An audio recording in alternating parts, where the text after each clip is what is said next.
This video was sponsored by Steamforged Games. Check out the links in the description for more information.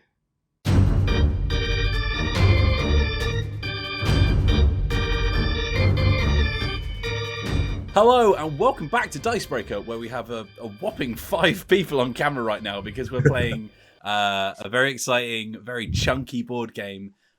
We have an exclusive preview here of the Monster Hunter World board game from Steamforged Games, and we are joined by 2 people from Steamforged themselves, Alex and Jamie. How are you both doing? Very well, thank you. How are you? Yeah, and I'm doing great, thank you. Excited to be here. So we've got you both in sort of 2 different capacities. We've got Alex, who's going to be joining us as a hunter here in Monster Hunter, and then Jamie, who is going to be sort of like just overseeing the game and making sure that everything runs smoothly, but also kind of managing the giant T-Rex looking unit that you can probably see just sitting on the board right there in the background. And please, not T-Rex. I said T-Rex looking, Matt. It's not a T-Rex. I was watching Jurassic World, the first one, last night, and it looks really like the thing that they made, whatever that one's called. Oh, what Palicos aren't cats. The Anjanath isn't a T-Rex. Yeah, no, there's a thing from Jurassic World. So let's jump in. Jamie, do you want to tell us a little bit about the game that we're going to be playing today? Absolutely. So, Monster Hunter World, the board game, is a campaign game divided into single sessions of play. What we're going to be doing is taking one of the sort of intermediate sessions of play from the middle of a campaign, where we're going to be hunting down the Anjanath. So this isn't one of the starting monsters you're going to face straight away. It's one of the ones when you've got a little bit of hunter upgrades, you've got a little bit better armor, a little bit better weapons. So the hunters that you're playing as are going to be equipped with those slightly better upgraded weapons to play with as well. So we're going to play through a whole single session of play, which is a quest. The first thing we'll do is play through the gathering phase, where you're tracking down the monster through your Choose Your Own Adventure guide.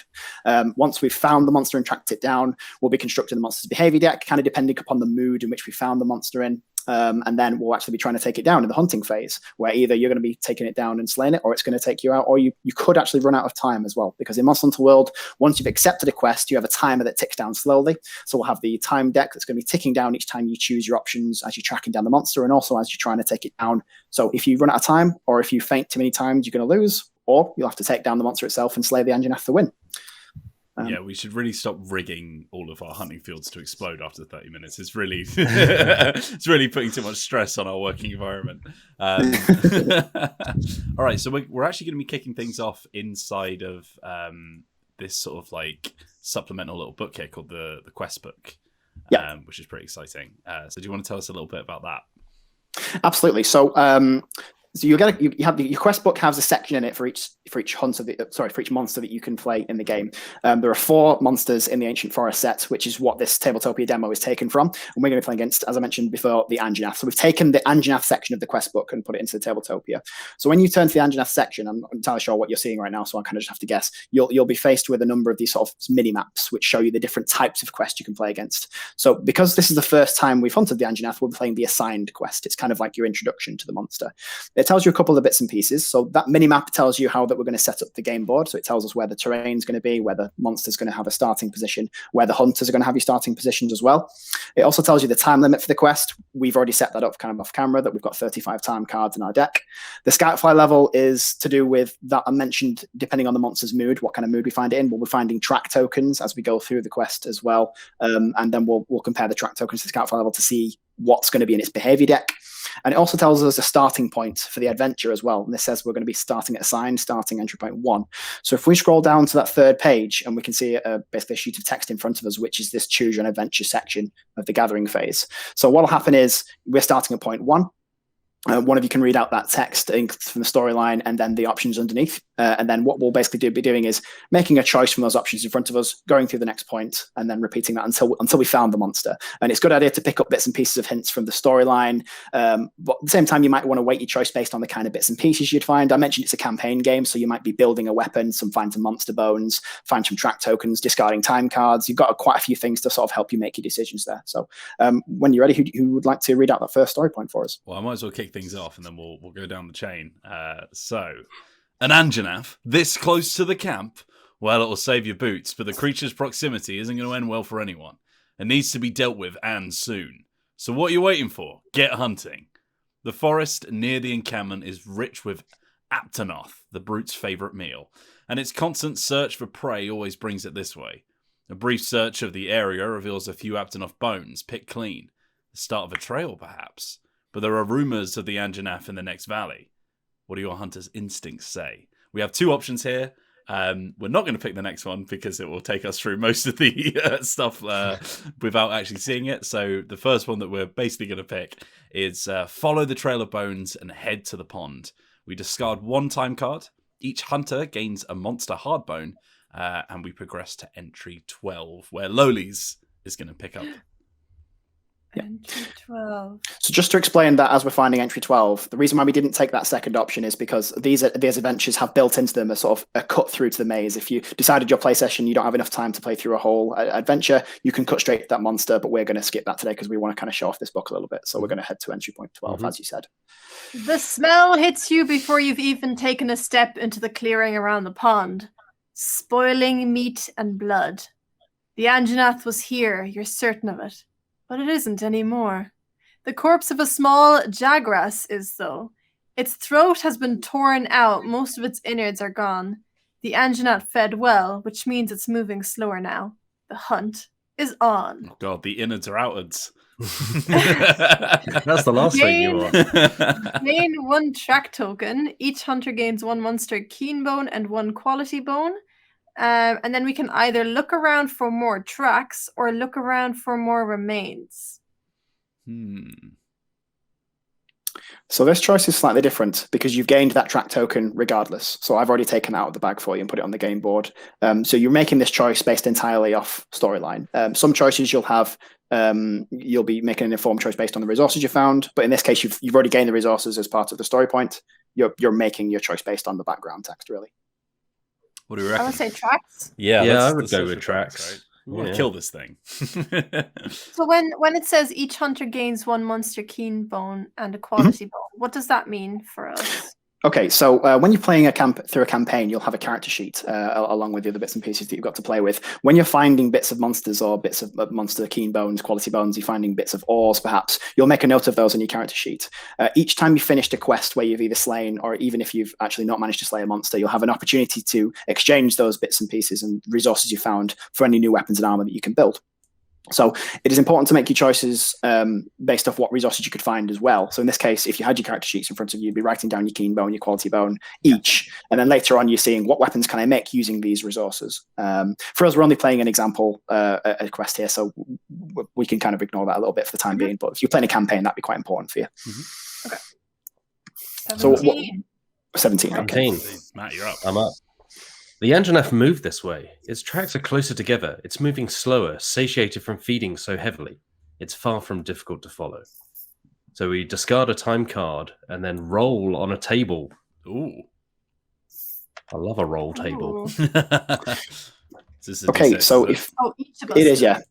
It is, yeah. So what's going to happen there is actually this can determine which way you're going to go as well. Because if any of you happen to roll a 1 or a 2, you're going to be going to entry 11, all of you together. You don't split up. Okay. But if you all manage to roll 3 or more, you'll be heading to 19 instead. So this can actually change your direction. Sometimes you have a choice. Sometimes the game makes a choice for you. Lovely stuff. I got 3. I rolled 3. Well, So I rolled a 1. Okay, and I'm not the only one that rolled 1. It's fine. Alex rolled 1 as well. Excellent. Okay, cool. So let's sort those out. So you're going to gain a lot of track tokens, which is a good thing to start off with. So I think it's gain or reveal a track token twice, and then gain some track tokens to 11. So if I'm not mistaken, there were 2 1s and 2 3s that you rolled. That's right. Yeah. Okay, so we'll get all those track tokens out from 1. Okay, so I'll grab a couple of those at a time. Okay, and then for the people that rolled 3, you get to make a choice. So you can reveal one of the track tokens you've already found, and there are 5 on the game board at the moment, or you can just grab another extra track token. So what choice would you each like to make? I'm going to reveal. Yep, so if you want to take one of the track tokens we've already got and just press F to flip it over, and that can tell us the value of that track token so far. They'll have either, I think it's a 2, a 1, a 0, -2, or -1. Most of them are 1s and 2s. Basically, the higher the amount of tracks that we find, the more likely it is you're going to change the amount of behaviors that are in the behavior deck, or the types of behaviors in the behavior deck, sorry. Okay. And who else was it that rolled a 3? It Sorry? was me. Alex. So Okay. I'm also going to flip a drag token. Sure. So I'll flip this one. Yay! 2. Awesome.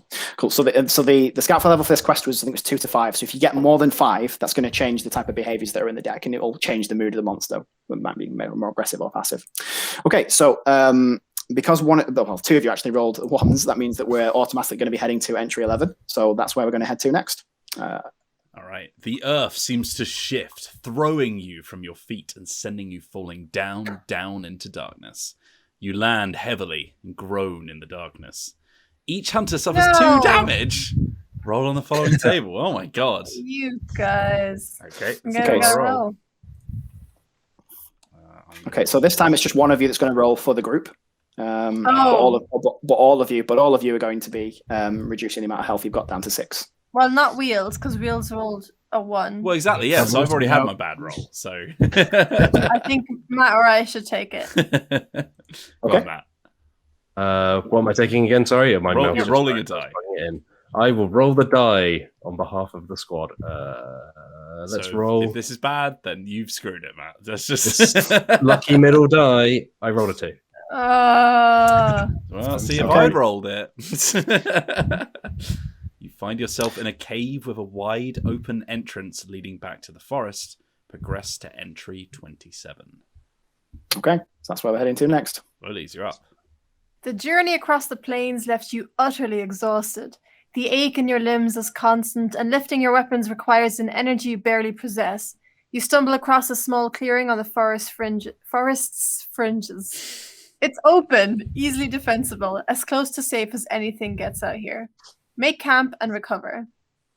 Make camp and recover. Or, tiredness is no excuse, no time to lose, you push on. I mean, tiredness is no excuse. I agree. I'm going for option 2 Yeah, myself. I'm happy with that. Let's We've take it only down. lost 2 health. It's only And we 2. could, it's only 2, and we could regain it immediately by taking the first choice. But no, let's press on. We're monster hunters, not monster resters. Yeah. I'm sorry, Alex. I didn't realize we were little baby hunters. I thought we were monster hunters. I signed up. The thing that I signed up for said "Go hunt some babies," and I stumbled into. I want to onto point 10 out as week well, old. because I don't think it's been mentioned on camera, but Alex was saying to us right before we started that he's never lost. Yeah. Yeah, we've got to get this on record Yeah, as let's well. change Yeah. Not that me raising that possibly getting that 2 health back might be useful for a reason or anything. On to 10 we go. No, it's fine. We've got loads of time now as well, and time is money. Yeah. Not Time help, is not money. wrong money. Not wrong. All right, Matt, you are up with entry number 10. Driven on by sheer grit, you find yourself facing a wall of stone stratified with quartz and crystal. The rock is sheer, but breach is nearby. A hole leading down into darkness. What lies in the shadow? Give us Do the you- options. Matt. Do you drop? Sorry, I was so invested in my own narration. Powerful. I just had What to a take great a storyteller I am. I had, You I just had have to take a moment. Yeah. Yeah, Dreamweaver storyteller. And see. Do you drop through the hole in the wall, or Yes. do we stay in the light? Yeah, I mean, Oh, we've already been in the dark though. Oh, in the wall. Oh, in the wall. All right then. bring on the wall. Entry 24 it is. You squeeze through into the cool, dry darkness of the cave. You lick drops of blood from your fingers. Scraping in through the narrow fissures in the stone wall was a tighter fit than you'd expected. You take a deep breath. You almost feel safe. Each hunter suffers 2 damage. Progress to entry 20. Have you ever had a group never make it to the actual scenario before? No, that has never happened. So Starting to Yep. feel like this is intentional sabotage. Not in the slightest. As a peek behind the curtain, we had a little session before this where Jamie and I were just going over like the basics of the rules, and I'm convinced that you guys were all just sat there reading through this book to plot the way we take the most damage. Oh yeah, To that ensure- one, that one will really mess us up. Let's go for that one. No, you have to understand, Dicebreaker is just an agent of chaos. So was to be I expected. will also point out, I said we should stay in the light, so I'm not going to be taking any blame not for wrong. this. All right, Lolies, you're up. A violent shudder is your only warning before a crevice opens beneath you, sending you tumbling into a new chamber with a hard bump. Lighting a torch, you survey your surroundings. Soft, chalky blue coral surrounds you on all sides. There's something alluring about it, gentle almost. You run your hands over the crumbling rock. It may be beautiful, but you're trapped. How will you get out? Each hunter gains 1 coral crystal and 1 dragonite crystal. The only option we have, though, is to try and climb up out through a skylight. We have to discard 3 time cards and progress to entry 9. The Dragonite crystal would be really good if we were playing more than one game of this. Yeah. Like we're absolutely loaded now with crystals and bones. And We're agree. smashing. Time. I would maybe go as far as saying a coral crystal is worth roughly 1 health, and a dragonite crystal is worth roughly 1 health. So look, She's fine because you've lost 4. So. Yeah, we've got a bit of a bad deal. But I've it's still got. I can still get 4 more crystals before I'm dead. Okay. I died, but it was a beautiful death, covered in crystals. Absolutely. Yeah, when they gleaming. bury me, I will look fantastic. So Matt, you're up for entry 9. Entry number 9. Oh god. Is it that Simpsons joke again, ladies? No. Clambering out of the pit is hard work. Several times your hands slip and the abrasive coral scrapes your skin and armor. But inch by inch, you near the glinting light at the top of the cavern. Finally, after an hour of hard struggle, you drag yourself over the edge, rolling gratefully onto the forest floor. Each hunter suffers 2 damage. Proceed to entry 8. Oh my god! I don't feel like we've done anything to deserve this. If only anyone had been laying some subtle hints. Yeah, we just had no guidance as well. That was We the worst used our part. hunter's instincts. No. No. We were told to use our Yeah. hunter's instincts, and here's where we are, falling into caves. Repeatedly. It's like Sideshow Bob and the rings. Ugh. Right. The sun makes your eyes water, but it's a struggle to shut your eyes.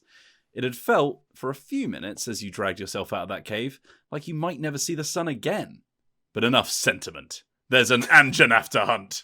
Time to get on with it. We can either gain 1 track token, trudge onward, and discard a time card, place it to the one side of the deck, and progress to entry 14, or, and the players may only choose this option if they're on the assigned quest, which we are. We are? Somewhere nearby, you hear a horse roar. Horse roar. Horse roar. Horse roar. Perhaps it's a healer. Is it just a really loud neigh? Yeah, I've never heard I of was horse curious. I was curious as to who was going to make the horse roar joke. I'm glad someone Look, did. It didn't have to be It me. was right there. It was right there. All right, what do we think? I mean, I mean, Lolies did say horse roar like it was a Chana football game, so I think Yeah. we are kind of contractually obliged to go and find out what the horse is doing. Plus, Yeah, I I'm mean, giving the people what they want. The people at home, I can hear them. They're chanting through me. Horse. and let's remember that we're pretending that we're in the middle of a campaign, and this is the only time we can take this option. We came back, we're not going to do the assigned quest anymore. It's a one-time offer. It's like one of those limited deals that pop up. It's like the DFS sale that never ends. Okay, entry 30 Entry then. 30. Okay. Scrolling. Here we go. The roar was closer than you thought. Much closer. As in, right behind you. You weren't hunting it. It's been hunting you. And now it strikes, giving you no chance to prepare. With a sudden violent snap of its neck, it tries to knock you from your feet. Battle is joined. Reveal your track tokens, check the scout fly level, and begin the hunting phase. Yay! We're into it.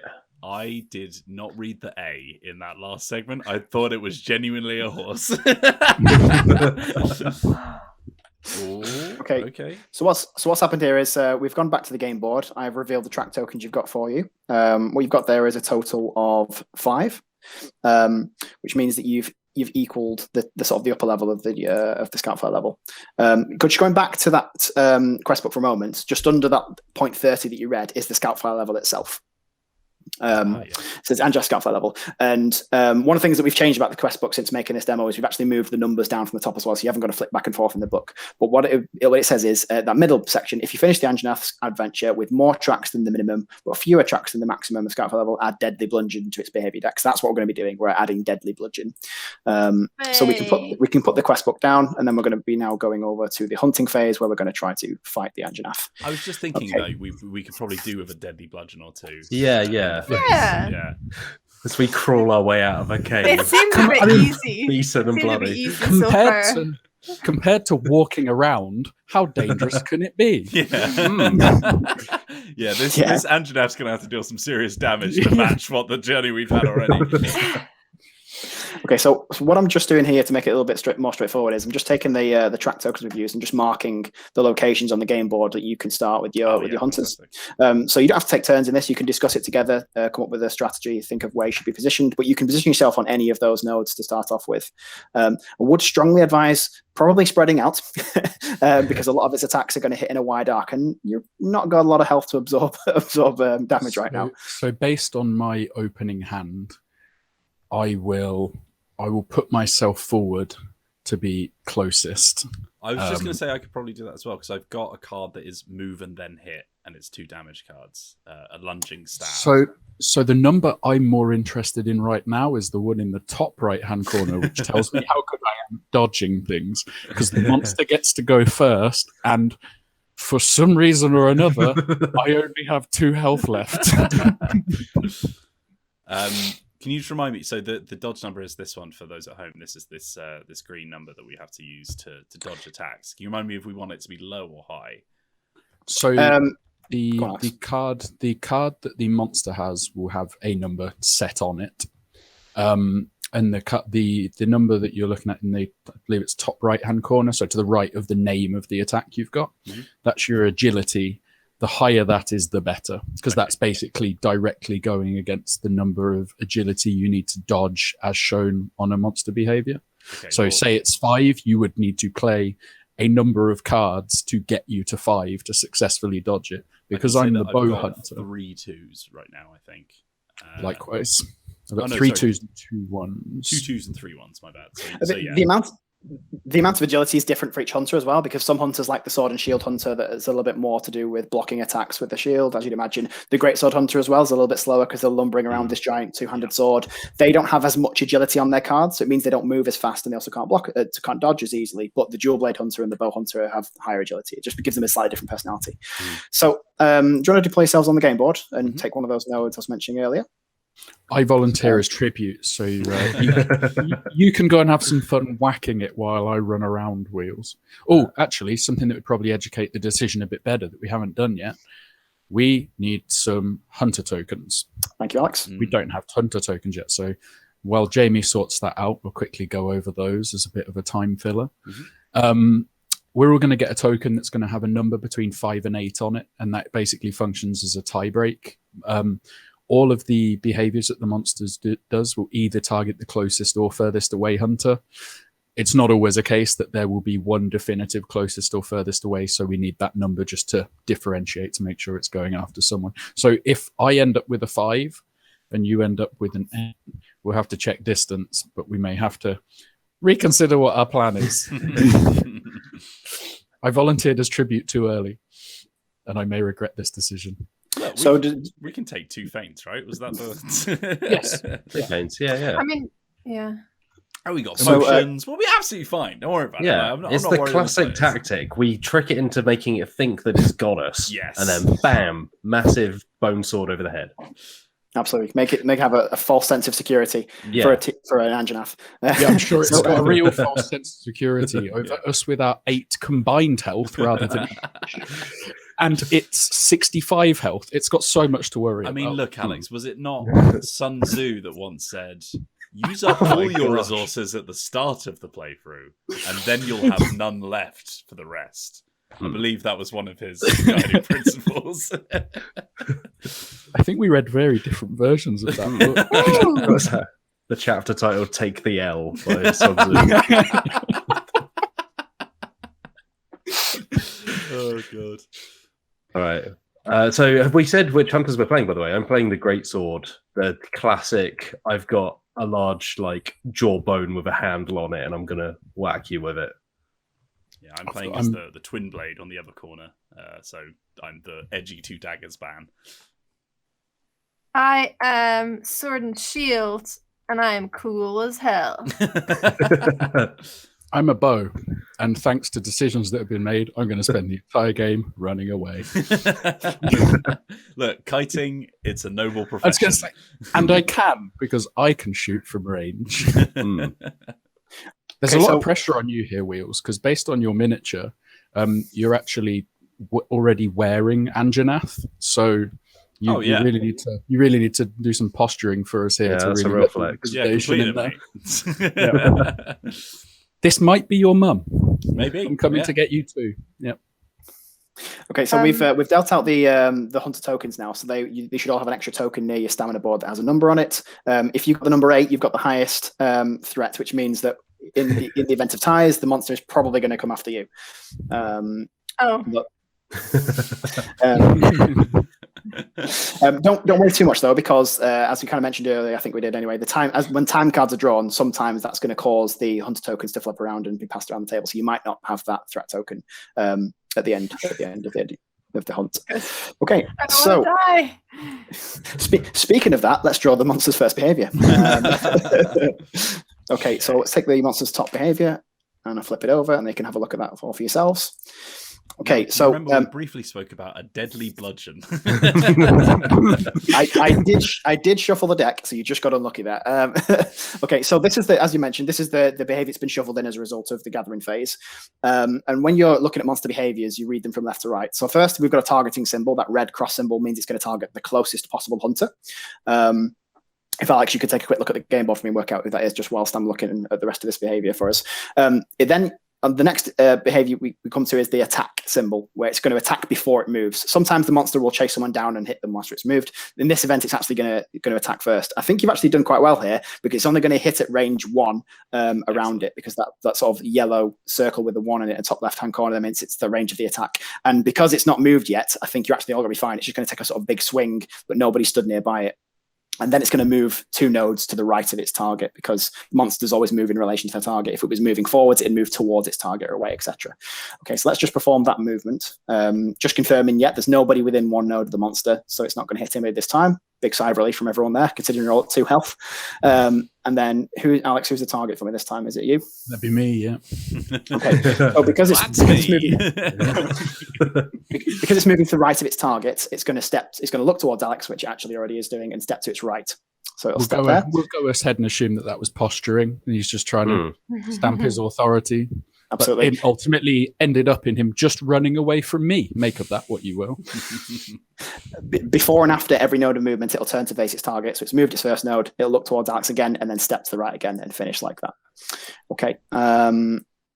Then, after the monster has had its turn, it's time for you guys to have a go.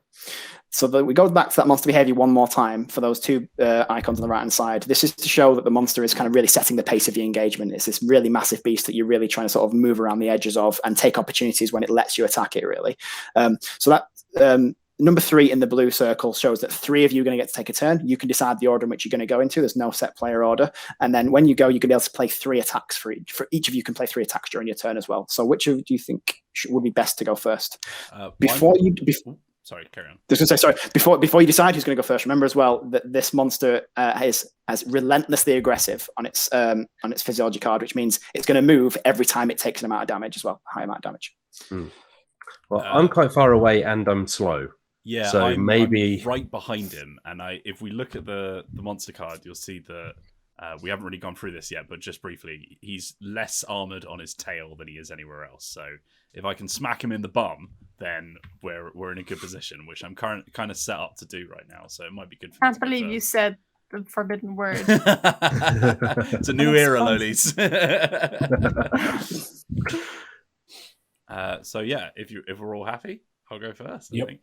Yeah, Matt's sitting this one out. Yeah, I'll just wave at you from the corner like, you're doing great. Well, yeah, you say that, Matt, but if I do 3 damage to him, then he's coming straight for you. So. Okay. Yeah, but I'll still be close-ish, right? At least, there's that. Well, I guess we'll see, right? Okay, so Do we have to make a decision before you go? Do we have to make a decision now, or can we make a decision as we go?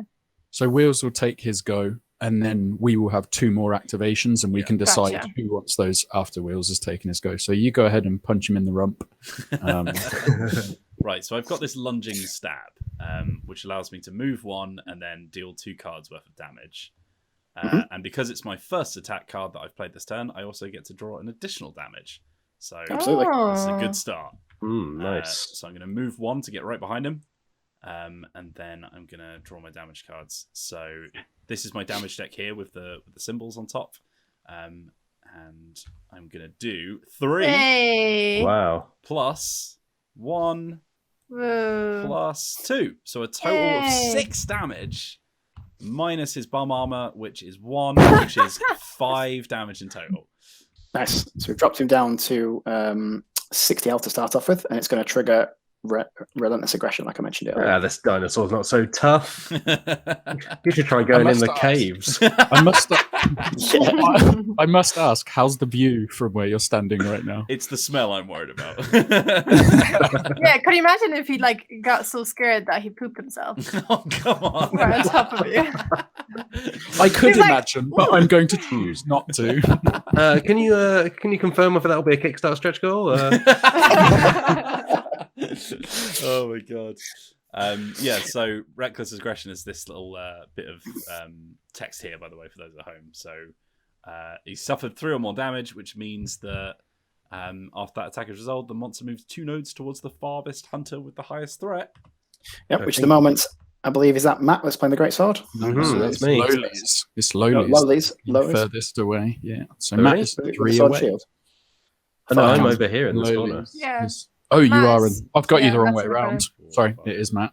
Okay, so it's going me to move. behind. It's no problem. So it's going to move 1 that way, and then another node over just towards here, like that. And if you hit it again during your turn, Wheels, then it's going to move again as well. If you hit it that hard, so it actually could make its way farther right the way across the board. So what else would you like to do? Who's furthest now? Is it now it would move to Lolies, technically? So now they're equidistant. So who's got the highest threat? Me. Yeah, So Lolies. that would be Lolies. Okay. Yep. Lolies, do you want it to be closer to you? Would that help? I mean, You're just It like would gently help. shushing it towards it. Yeah. Oh, I'm over there. I guess, yeah, because I don't really have a lot of movement. I think I seem to do it. So is that that card that Wheels played with the symbol with the number in the middle and the kind of 4 whites? Is that the movement? Yeah, so That's the only way we can move. that's bonus movement. Yeah, so when you're playing the attack card to actually attack with, if it's got one of those symbols on it, it's going to allow you to move in addition to doing damage. If you just want to play a card to it, you can play any card in your deck to move at all, but that's using the agility symbol in the top right hand corner. So even if you've got an attack card that's just damage, you can play it for its agility symbol to move extra nodes. Gotcha. Because yeah, at the moment the furthest I can travel is 2, which I guess would get me close enough. It would, yeah. And you also have a free walk during your turn as well. You don't play any cards for that. You can always just move 1 node during your turn for free. Oh, can I do that at any point? You can, yeah. Yes, you can do it now. If you Right, want to. cool. So I'll do that for my next bit of movement. Yep. Then, I mean, I'll give him a good spanking again, I guess. Do it. So Spank him. Spank him. I want to keep the dodge cards on hand, right? Because they're going to be very useful. Probably a good idea, yeah. Yeah, so I'll do a blade dance. So that is going to be 2 damage cards. I could use that to move as well, but I do less damage. But this one's also going to cause a break, which is handy. Which is sort of great symbol. So we might be able to Break his butt. break his butt. Yeah, exactly. Try sit down now, bud. Butt breaker. That's what you can call us now. We're rebranding. Okay, right. 2 cards of damage. That's it's a 1 and a 2. Yeah, you could do So he better. does Wheels. not move. That's Okay. going to does come not- up yeah, in your that's- review. Stay in put. How many cards can I play per turn? So, On this go on. behavior 3. So it's dictated by the behavior. Oh, of course it So is. 3 of Yeah, us can okay. go. You can play 3 cards. So you still got 1 to go. So we'll go ahead and say that was calculated damage to make sure he's Yes. still standing there. So you can. Absolutely. Yeah, exactly. And agility, playing cards for agility doesn't count towards attacks, is that right? No. Correct. So any card that is played face down on your board does not count towards the number that you're allowed to play Got it. based on a behavior card. Okay. Cool. So it's more you can play through attacks rather than 3 cards. Yeah. Okay. Mhm. Cool. Well, bearing in mind that you dodge by putting cards on that stamina board, so you need to be weighing up how much health you do or do not have, as is the case here, and how much space you have to dodge them. Okay, so I guess I'll Blade Dance and try and get him to run towards Lolies. So that, I mean, Lolies, you're good at blocking anyway, right? So that's good. So I will play another Blade Dance, I guess. And that Reckless Aggression, is it every single time it takes 5 damage, or is it per attack? Every single time it takes 3. 3, sorry. Yeah, so you nearly triggered it on that first one. That second one, sorry. So I only need to do like one more through damage, right? So that is going to be 2 more cards. There's a 3. So it's a good start. And another 3. Wow. So 5 damage goes through on that one. Woo! Break his butt. That is another break token. Going on the bum. He's in the corner. Looks like you got this handled. I didn't even know. it's looking I'm pretty just going to ropey sit already, down if and I'm honest, cook gang. a steak. How much health does that leave him on? So we've dropped him down to 53 health, and there are now 2 break tokens on that. So he's tail. only got 51 more than us. Yeah. Like, Yeah. No problem. Cool. Got So this. that's my 3 attacks. So I'm done. So time card time. So now we'll go through like how you end your phase. So if you go to the time cards, which I believe are to the right of you, take one off the top of the face down deck and flip one over. Yeah, with a deck with a 29 left. And then double click that and follow through what it tells you to do. And that will basically, that card will always walk a player through their kind of end of turn cleanup phase, so to speak. And then some will have some special text underneath that. But the first steps will always be just walking you through the process for cleaning up. So you don't have to store that in your brain, though it will become muscle memory pretty quickly. Okay, so I'm going to flip my Hunter token face down. I'm going to discard 1 attack card from the rightmost slot of my stamina board. I'm going to discard any number of attack cards from my hand that I don't want, and I'm going to drop to 5. But also, all players pass their Hunter token to the player to the left. The Yay. facing of the Hunter token each player now has should match the facing of their previous token. So I'm not passing my spent token, I'm just passing the number. Yes. Yeah. Yes. So your hunter will stay flipped the way it is.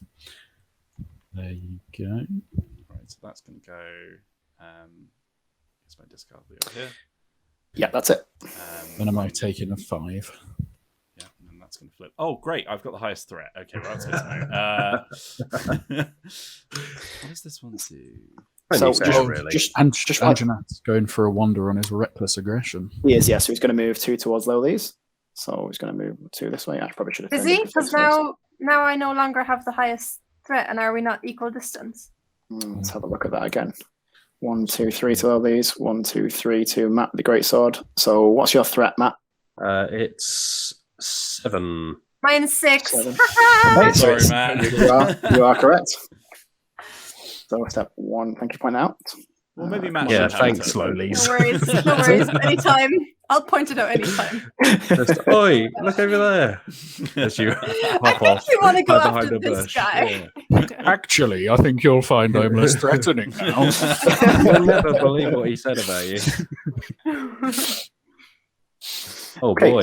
So maybe Matt So- should go now. Possibly. That's a Yeah, really maybe. big I mean, he dinosaur. feels a bit backed into a corner. Yeah. That's a really large dinosaur in comparison to my not very large human. Oh, you've got a very large sword, though, so that's, Not dinosaur sized. How many hands would you estimate he is in size, given that he is a horse that Ooh. rolls? Too Like many. 60. Yeah. You might as well just start measuring in whole horses at some point. About half a Horsepower. football pitch. We've been doing horsepower for a long time, Matt. All right. Do you mind if I go next? Because I would certainly like to not be crushed by this dinosaur. I think you give him a good smack before he possibly smacks you back. Okay. Okay, I've measured. I think it's about 15 and a half horses in length from the tip of his nose to the tip of his tail. Oh, God. truly the content I'm here for. It's a whole new segment. Is how big is something measured in horses? Somebody's got to do it. So there's a bush to the left of the engine F. If I'm in the bush, can I attack from the bush? Are you going to dive into the bush? Well, because I'm thinking that's the only way I can get behind the tail without going in the water, which will cost me cards and slow me down. Matt's playing Fortnite over here. You can absolutely go into the bush. Yeah, you absolutely can do that. Yeah, Cool. so you can move around it and attack from the bush. I can't move through it, can I? I would have No, to. you'd have to. You can go diagonally, though. So yeah, so 2 nodes would do it for me. Correct. Okay. And don't forget you've got 1 free movement, so you can just spend one yes. that has a 1. Perfect. Okay, so I'm gonna spend.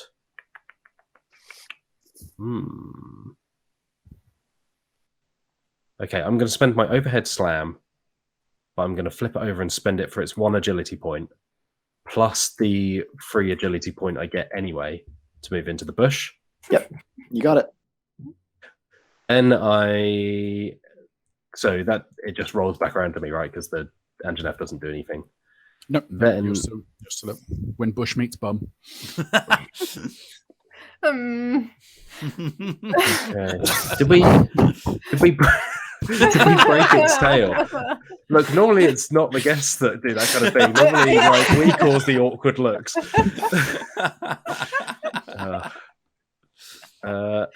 So- quick question. Sorry. Now that Matt is on the line, can he attack both of those segments? Yes, so he's standing amazing. in either, and he can choose which one he wishes to be hit. Yeah, Um, but we and all that know he works. wants to hit the bum, right? That works From- the same the other way also. So if you were standing, say the Anjanath's doing an attack that attacks an arc, and you are standing across 2 of them, Yeah. then if it's an attack that hits the front and you were standing in the front and to the right of it, you would still be hit. So Okay. All right, I'm going to play Strong Charge Up, which doesn't count towards my attack cards, and gives me +2 break damage Yep. for the next card that inflicts damage. Whoa. Then, you think that's good? Watch this. Yeah. Then I'm going to do a Strong Rising Slash, which does 2 attack cards plus the 2 And- break damage, Great. plus 2 break damage, plus water damage. Oh my goodness, Yeah, man. but he's already got 2 break on his bum, so you're gonna overbreak his bum. No, because it's got 4 break damage, right? Yeah, but he's already got 2 on there. His bum is in okay. absolute tatters after this one. And I just drew 6 damage. Plus God. the water damage. Yep. So how that's going to work is we put the water token on its physiology card. Its resistance to water is only 1 star, which means you've immediately caused water damage because it's pretty weak to that. So if you want to go to the elemental damage deck, which is near that green bag, draw an elemental damage card for us. You get that in addition to every Ooh. other bit of damage you've caused with your attack. Nice. So I do 8 normal damage plus Whoa. 4 break damage. Yep. Okay, Holy so- guacamole. So he did because it has armor. That's down to 7 in its tail. So you put it down to 46 health if I do my math correctly. Yep. And then you've broken the tail completely. So we've put now a red broken token on its tail, and that would mean that when you get to the end of the hunting phase, you'll get an automatic break reward for having broken its tail. So it's more parts to help you build weapons with. It doesn't have a break rule, so it's not going to change how it behaves on that particular body part, but it does mean you've got more free stuff when you come to the end of the quest. Okay, cool. So I've got 1 attack card left. We do just have to do relentless aggression before you because can Oh, you've done yeah. you did slightly more than 3 damage. Just You a, did, yes. Okay. it was So Guess close. who's furthest away? So that looks like Alex and Lolies. So which one of you's got the highest threat of you two? I'm on 5, so that'll be I'm on Lolies. 6. Oh. Okay, so it's That going to would move be- towards Lolies. Oh, No, I you thought can it was get- Alex. Oh, no, mind. Sorry, my bad. Yeah, it's 3 to both. Okay, so what's going to happen here is it's actually going to move through Matt. So it's going to push you out of that bush. So when it does so, it's going to move onto your node, and you're going to be able to move back to one of the ones in its front arc, which is basically here, or here, because you're basically just leaping out of its path before it crushes you. Right, You do okay, that, you do that for free. So which one of those nodes you get to move to? Good. I'm going to move here because I kind of want to stay. So it is going to move again. 'Cause it's going to do 2 nodes of movement. So it's going to That's move. fine. Okay, Yeah. so then it's going to push me back again, right? Correct. Yeah. Oh, wait, Nice. okay. Oh, no. Hmm. if I went here instead, Then it just wander past you. You would go past you because it's moving towards Lolies. It doesn't really care about you right now. You can hit it in the leg instead. wait, it's going to move another, isn't it? So actually, I would go here and then I'll get pushed. I'll get pushed back here. Yep. Okay. Because then I should be able to attack it. Absolutely. You can still keep going on with your turn. All right. So then I'm going to play Wide Slash. Wow. We're going to go straight over the heads of our American viewers. Well, I mean, how about we just say that Guns N' Roses have really let themselves go. That's a universal one. So I may discard this attack card after placing it on my stamina board, but I don't need to do that, I think. You don't need to, no. I would generally advise it for... Oh, okay. It just clears your stamina board off a bit. So it's kind of like you play it and then immediately get rid of it, so you've got more room to put dodge cards if you... Okay, cool. So all of the weapons tend to have a way of kind of helping keeping their stamina board managed. So at the end of whenever you finish a turn, you'll discard the rightmost one.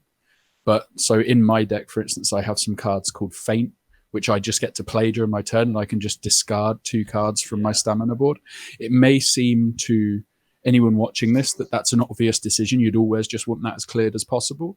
But there are some combo cards in the game. The Greatsword specifically has one called True Charge Slash, which if you play it in the 5th slot of your stamina board, it does more damage. So there are sometimes reasons why you would want that more full, depending on which weapon you're using. Right, that makes sense. So I'm going to draw 1 damage card, which is a free, and then I will discard this over here. So... Okay, so you've hit it. Because that attack doesn't do break damage, so you're kind of really just trying to hit it for somewhere for armor, and all of the places you can hit there are armor too. Anyway, so you've done 1 damage to it there with your attack. Right. So you also haven't triggered relentless aggression at least.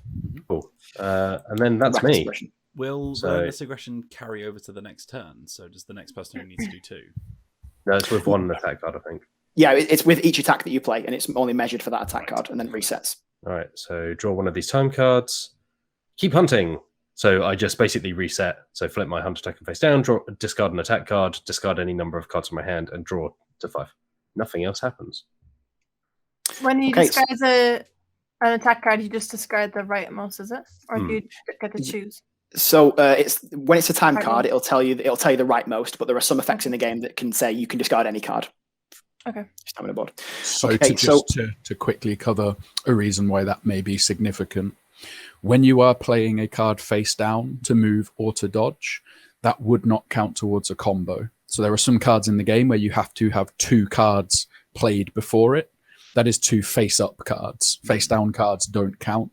So there is a difference when it comes to combos between face-up and face-down. So sometimes if you get given a choice through a card to discard a card of your choice from the board, it's worth going for face-down ones first, because once they've been played face-down, they don't contribute anything outside of whatever they do when you play them face-down, whereas face-up ones can still contribute because they're contributing to a combo. Got it. Gotcha. Right, that's me. I've put this over. So we've had... I was going to say, we've had 2 hunter turns. You've got 1 more to go before the monster gets to go again. So who do you think it should be? I'll go next, since it's me or Alex, right? And he's miles away. I'm doing a superb job of bravely running away. Well, I mean, what's great as well is he'll run towards you. So hopefully, if he doesn't make it as far... Oh, yeah. What's great is his next behavior targets the closest, and he's immediately, after I've done precisely nothing to him, going to come charging at me. It's great. I'm so happy about it. Well, I don't think he'll make it towards you. So as long as it's a short-range attack, then you might just swing in the air again, right? It depends how many times Lolies wants to hit it, really. I'm going to hit it loads. What we're trying to do here, Alex, is so that we all win, but you don't, because then we get the satisfaction of winning, but then you break your record as well, and then it's it's a best of both worlds. I'm so grateful for the explanation, because I hadn't twigged it yet. Yeah, this game is like semi-co-op, right? You're not actually all working together. You're trying to get everyone else eaten by the dinosaur, and then just be like, I did it. I guess it's where it lands in the weird spot of like being involved with some of the development, though Jamie and the guys taking the bulk of that is like, I helped make the monster and the hunters, so there'll always be that bit of me that's rooting for the monster because that's my baby too. So there'll always be that little bit of me that's like, in this situation, I win either way because we made the game and I'm playing, so whichever way it goes, I win. which may be why I say I've never lost. That may be more a theoretical I've never lost rather than a literal I've never lost. Never lost because I'm playing both sides. So I have a quick question about sword shield combo, because there's Sure. a symbol in the bottom right that I don't understand. So that's the combo limitation that Alex was talking about before. So because that's got a number 2, I believe, on it, you would have to have 2 face-up cards on your stamina board already to be able to play that, because it's kind of like the move that you would finish a long combo of attacks with. It's something you really build up towards. So it's not something we really want to let people have first, because they're really quite powerful attacks usually. Cool. the I've got plans of 2 other things I want to do, so that's fine. Smash them with a Daymaker. I'm gonna do this one. What's that one? Glutton Lateral Slash, which does 3 attack and does a sleepy time token. Lolies, did you just cast sleep? Yes, I know. I saw that card and I was like, I'm definitely casting sleep. That's happening. That's, Okay. So you can draw 3v damage cards. I've already put a sleep token onto the Anjanath Physiology. Although I'll have to take that off because I just realised it's immune to sleep. So Your effects to Right. sleep do not work. He is not interested in sleepy time. he's Absolutely too wired. awake. Yeah. I need Yeah. to bother. He's too much in dinner time mode. We have whacked him Okay, for 6, though, literally. I've done Wow. 6 damage. Okay, and you've hit it in the front, so that's gonna. Its it's gonna- face. It's got 2 armor on its face, so it's going to be you're going to be doing 4 damage to it. So we've dropped it down to 41 health, and we are going to trigger reckless aggression once again. Yay. Oh no! Bad for me. Okay, so we'll have it Run after turning him. towards Alex, and stepping 1, and then turning towards Alex again, and then stepping a second 1. I'm really excited to flip the script when it's my turn next. Then I'm just like, cool. I'm going to choose to do nothing. Next, I passed my turn. I'm not contributing. I'm firmly on Team Anjanath now. Oh no. Okay, that's fine. I will use this card as 2 movement then, 2 Okay. agility, to get myself. Where I'm am trying I? to avoid the pond. Bloop. Yeah, this way. And I'm gonna start gnawing on his leg. So I will play this one, which does 3 attack, and I get to move as well. Is that right? You do. So you get to move after you've dealt the damage. So how that'll work is you'll deal the damage, it'll move for reckless aggression, and then you'll get And to then I to move. Sweet. Nice. Okay. 2, 3. Oh. 2. That's 5. But it's to his leg, which has. 2 armor. So it'll be another 3 damage. So he will Oh, gosh darn. come for a wander after me. Is it me? Oh, actually, no. It's No, let me go backwards. it's Matt again. Okay. Oh, okay. That works out well for I'm, Yeah, that might help you out. I'm just so fearsome and intimidating. He wants to He looks at you and he's like, no, never mind. just absolutely getting his head stoved in by you 3, and he's like, "Oh, I dread to think what that one's capable of." He's just standing there. I've just realised as well, I misspoke slightly. Just having another read of reckless aggression, you do have to finish your attack before it moves. So you're going to have to do that bonus point of movement to kind of try and predict where the Anjanath's going to move, and then it's going to move afterwards. So it's going to, but you do know it's going to be moving towards Matt, so you've got a general idea of the direction Yeah, it's it's heading. going to be here or I'll go here, here. right? So. Yeah. Okay. It's attacking next, though, Lolies. Do you want to be there? No, I've got 1 more attack. Oh, okay. Oh, of course, that was. I want to One finish more my card, attack. so- Yeah, yeah. Mm. That makes Step 1 sense. there, and another one towards Matt, and then you Okay. can. And I can hit him in the butt. Threat Wait, right, can I hit so him I'm with that? probably Yeah, more I inclined. wouldn't recommend gnawing on that one. Especially after what I we've done mean- to it so far. Don't pink shame me, Alex, okay? It's sufficiently tenderized that if you want a nibble, go nuts, I guess. But I have to say, when we were planning out the videos for this week, I did not think us playing Monster Hunter World, the board game, would be the raunchiest video that we put out. Did you think it was going to be the raunchiest, though? I'm assuming that's the best of it.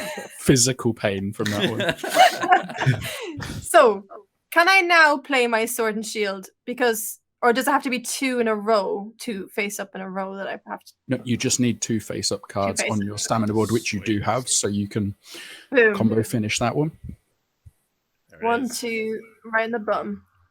Right, that's 3 more damage cards. And if I can just, I'll let you do damage first, but I have another thing to talk over on the card you just played. That was Oh, one. Lolies. Wow. 9. Oh my god. 2, 4, And in the 3. weakest part. 7. Right in the butt. Was that 9 damage, was it? So you've hit it in the tail, so it's still only got 1 armor there. So you're going to be doing 8 damage to it. And drop it down to 30 health. Take You've got more than that. halfway. And that's- that I'm was getting a- one break thing as well. Did you do that? Oh, his tail's already broken, isn't it? Right. Oh, yeah. Never mind. So the thing I wanted to cover quickly, if you all want to have a look at the final card that Lolies played on her stamina board, you'll see that the stamina board looks slightly stamina bar, looks slightly different on that one, where it ends in a point and fades into orange. That means that it's called a stamina end card. That would automatically end your turn, irrelevant of So say you'd only played 2 cards, but you played that one, you would not get to play a third. That would be your turn is done. So if you come across any of those in your hand, consider where you're playing them in relation to how many cards you have to play in your turn, because you ideally don't want to end it early. Okay. Right. I will now draw a time card, right? Absolutely. Okay. I'm just finishing my turn. I'm just going to do the relentless aggression from that attack as well, because it's definitely moving on that one. Don't know about you guys, but I'm getting a bit of a sore back from this hard carry. Could you guys do something, please? So far, all I've contributed was recommend not making a interesting choice, of which was completely bypassed. And now I've just stood in the corner, just watching this thing getting Just polishing the crystals that we got in the cave. Jamie sat there like, I'll come in and I'll kind of more like DM it to make sure everything's done correctly. Alex, can you play for me? And I was like, yeah, no worries. Turns out Jamie could have been here all along, because all you need to do is just stand in the corner. Now is my time to shine. I like the idea that after we didn't listen to you about the cave, you've just been sitting like stropping in the corner, like, no, I'm fine. I'm going to fight them. No, you fight the dinosaur. If you want to fight the dinosaur. Just sat there with TCP. These cuts aren't my fault. I didn't want to fall down the really obvious hole. We've done 35 damage to it in the space of a round. Yes, that's gone well. And that's like a really good example of, obviously, that's quite a big, scary attack to open up with. Had we been in a situation where we had all been attacking and we were around the monster, and then he's done that attack and he hits 3 of us really hard, on the amount of health we were on, depending on what our first hands were, there was a chance that he could have just killed 3 of us with his first attack and we lose. It was his first attack, so we were nice and spread out. But because it's such a big, nasty attack, it's got a big open window after it for us to hit back. There are cards in the deck where it may be that only 1 hunter gets to activate and they only get to play 2 cards, and that's to represent like a really quick, say, snap of the jaws animation from the video game, where you don't really have long to take opportunity from that movement before he goes into his next attack. So that was a nice one to open up with and get out of the deck, because that's scary later on. But it's out the way for now. So is there just 1 copy of that card in the deck? Yes, and that was the one that was added in based on our scout fly level from the tracks we had found. That was the reward we got for being so efficient. That was our... Sorry, I didn't mean to interrupt. No, go ahead. Can you remind me how I get those attack cards back? Oh, sharpen, right? So you will sharpen. So when it comes around to your turn next, if you feel like you would like you don't feel like you have enough attack cards, because obviously you used a lot there, you might take a turn to do some preparation actions rather than doing combat actions, which would be then you have the option to sharpen, and then you add those cards back in and reshuffle them. Whereas with the attack deck, when your attack deck is empty, that just gets shuffled and you keep going. So that doesn't stop you anyway. Just to clarify there, because you said attack every time you said that during the sentence, what you meant is the damage deck can be sharpened. So when your damage cards run out, you need to sharpen. When your attack deck runs out and you haven't got any more attacks in your hand, that deck just gets shuffled automatically. You don't have to do anything special for that one. So you always have attacks available. It's your damage deck that you need to sharpen. And we can see the amount of each on our weapon card as well. You can. If I want to use a turn or a round or whatever to sharpen, does that count as one of the turns that's being taken that round? Like, so if only 3 of us can go, oh, right, okay. So you would, when you would say, I'm going to do like a sharpen, maybe you drink a potion, you would then draw a time card and follow the time card stuff. So you basically, it's like I'm going to sit in the corner and wait to kind of ramp back up to have another go. Sorry, So I might have just missed this, but if we run out of damage cards, is that like we're kind of forced to? Yes, if you run out of damage cards, we tend to advise it because the deck does not automatically refill at any point. So you could play cards if you want, but you will go to draw damage cards and there will be none there. And might as well be slapping him. That's to represent in the video game, sharpness is like a really big deal.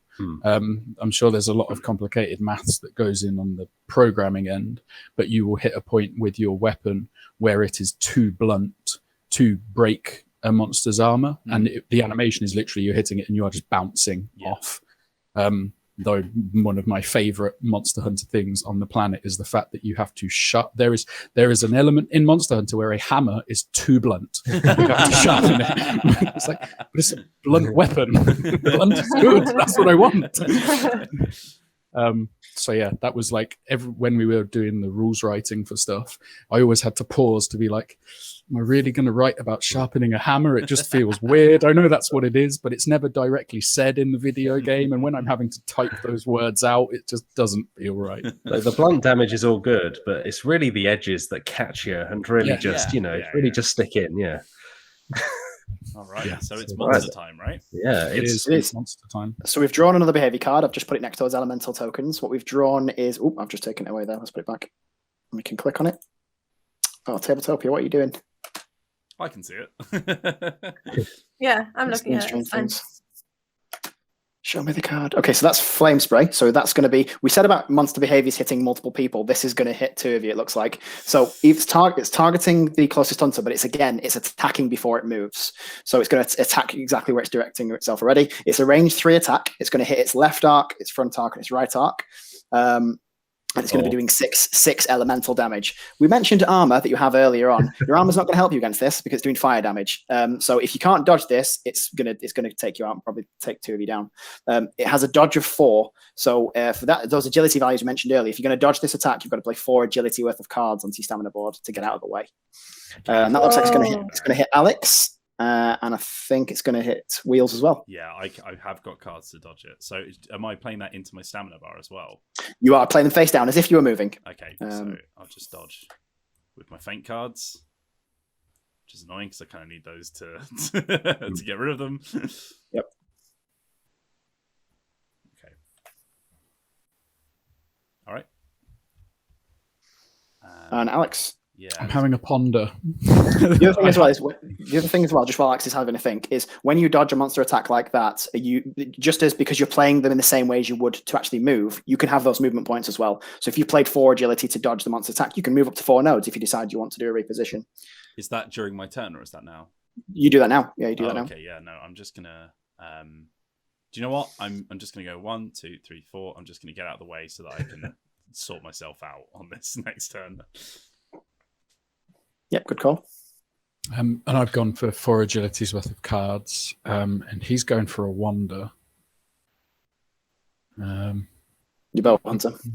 Yeah, so I think I'm just going to move up to there. Although now I'm remembering that he's going to run towards the person that's furthest away. So we'll see. Or I might choose to be a pacifist and just be like, do you know what? No, he's got the same targeting symbol as the first attack, so it was going to be the closest hunter. And I'm pretty sure that was it. And we determined that before he does his attack as well. So he's actually going to be turning around to face Wheels and then step back away from him because he's probably pretty scared. Well, I did a lot of damage to him, so I don't blame him. And then immediately ran away. At least in my brain canon, that makes more sense than running away from me. Who stood here entirely as a pacifist. But that's about to change. Don't you worry, sunshine. Don't you worry.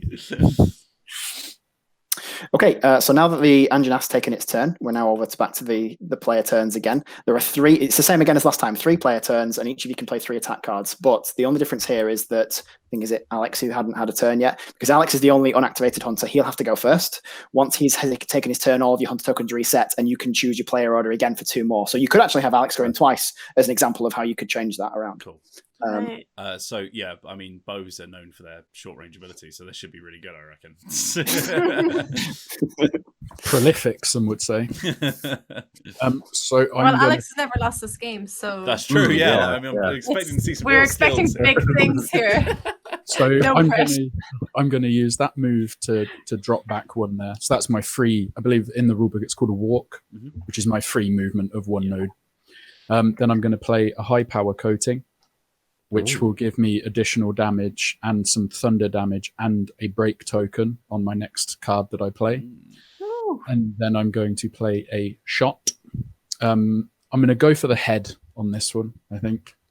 Mainly because the break feels better to me on the head than on the legs.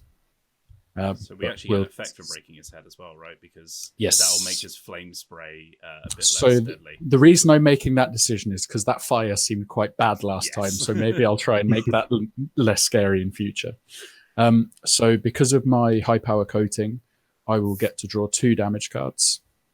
And they will. So that's 4 damage in total from the physical bit of the damage, which will be reduced by 2 because it's in the head. So 2 damage so far. And then I get to place a thunder token on him. I believe his thunder resistance is 2. It is. Yep. So that doesn't trigger the thunder damage yet. No. So he hasn't moved. Which means I get to shoot him again. Yeah. Nice. Is it But when it it's also equal gains- to the? Sorry, Lolies. It also gains a break token, right? So do you put that on the head? Yes. Yeah, break token on his face. I'm breaking his face. Break its teeth. Hello and welcome to Facebreaker. It's the return of Spinebreaker. And then I'm going to go for another shot, which will just be 1 card this time. That will be 3, Nice. which is reduced down to 1. And as a note, the damage can never be reduced lower than 1. So even if that was a 2, and with the 2 armor, I'd still deal 1 damage. You never do nothing. Well, I don't know. Last turn you were. Well, I would have had a lovely combo had I not had to spend all of these cards. I'm going to flip these over so you can see them. I had a beautiful combo with these 2 where I could have been double buffing my first shot, but I had to. That's what I was thinking about. Was like, which one am I giving up? And I think that was my one that could have cleared my board back down. Yeah, I had to get rid of both of my board clears as well.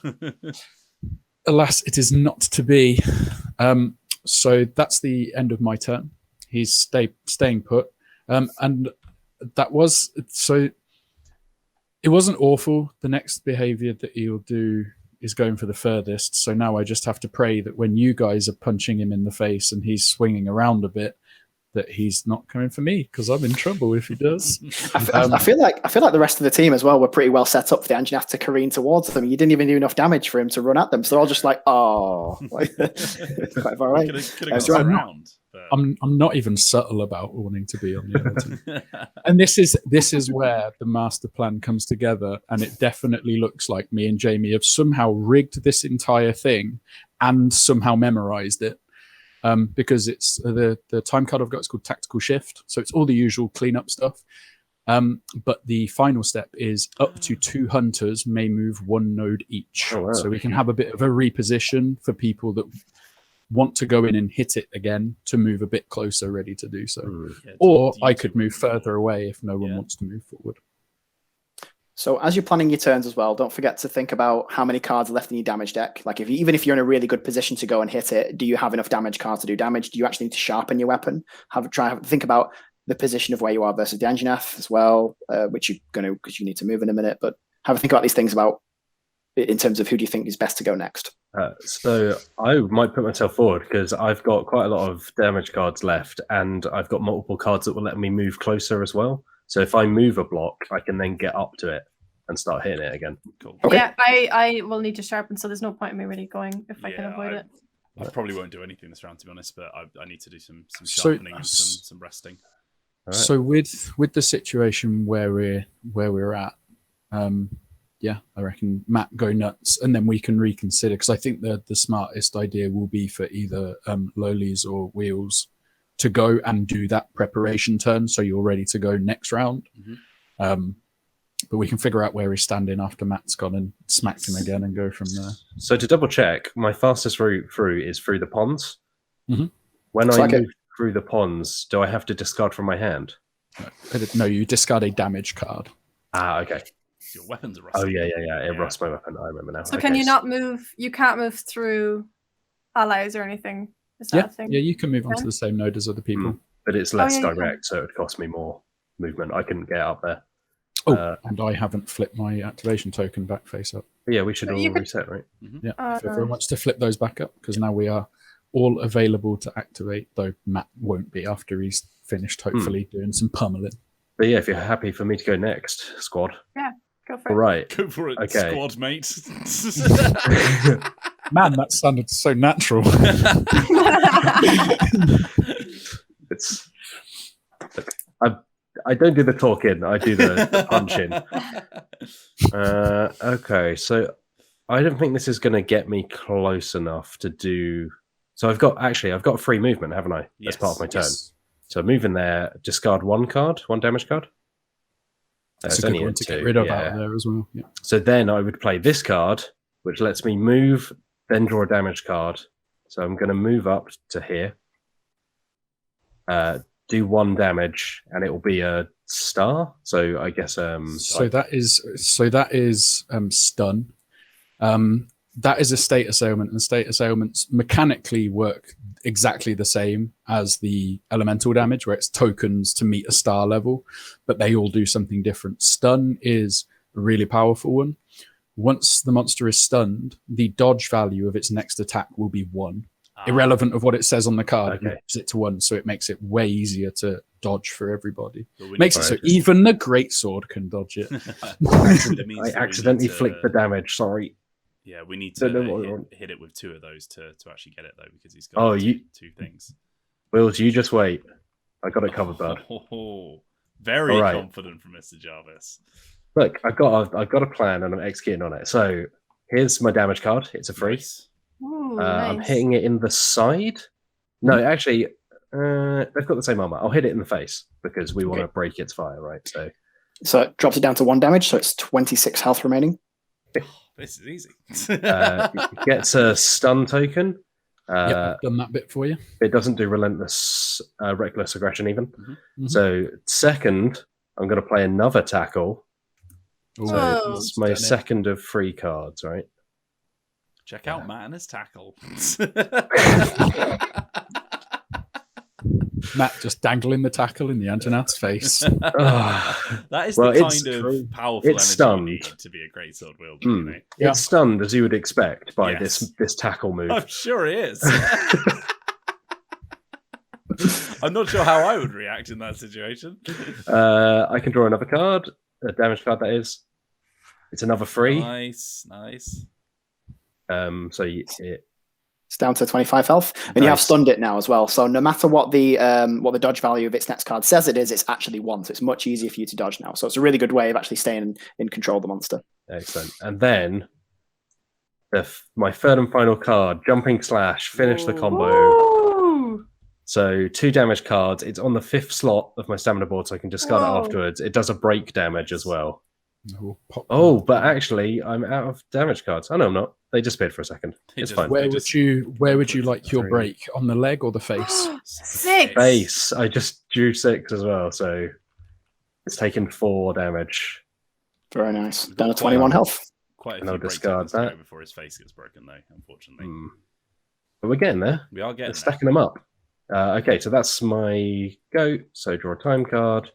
So he is going to, just while you're doing the time card, I'm going to move him for relentless aggression as well. I just Well, keep that's hunting aggression, anyway. So that there. It's going to step 2 towards Wheels. Yep. 1, I am not 2. only the furthest, but I also have the 8 tokens, so he's definitely coming for me. Most threatening from far away. That's me. Just a very powerful aura. Yeah. Well, that's kind of good. I guess that means. Oh wait, I've got less.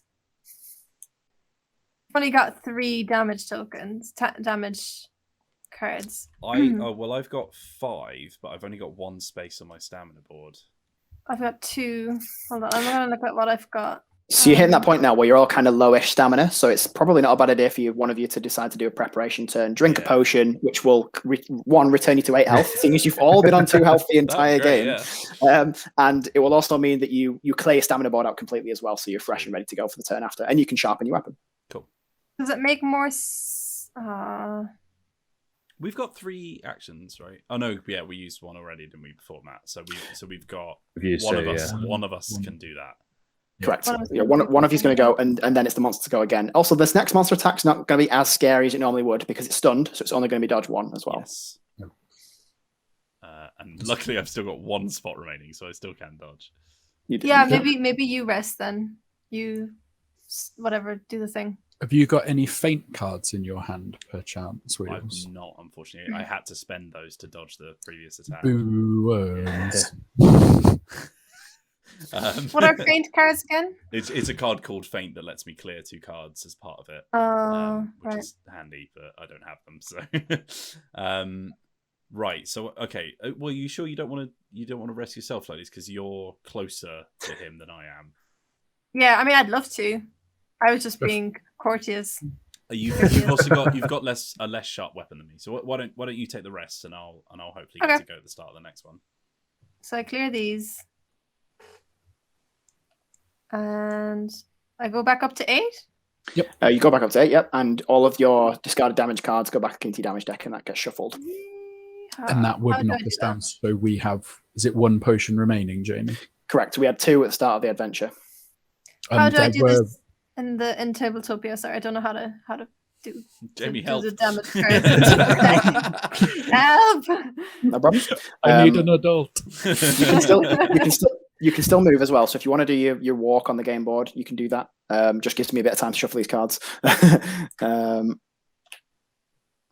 just move a little bit away. The next behavior is going to target the furthest. Okay. Which is currently me. I'm currently 3 away. Oh no, I'm stood quite close to you.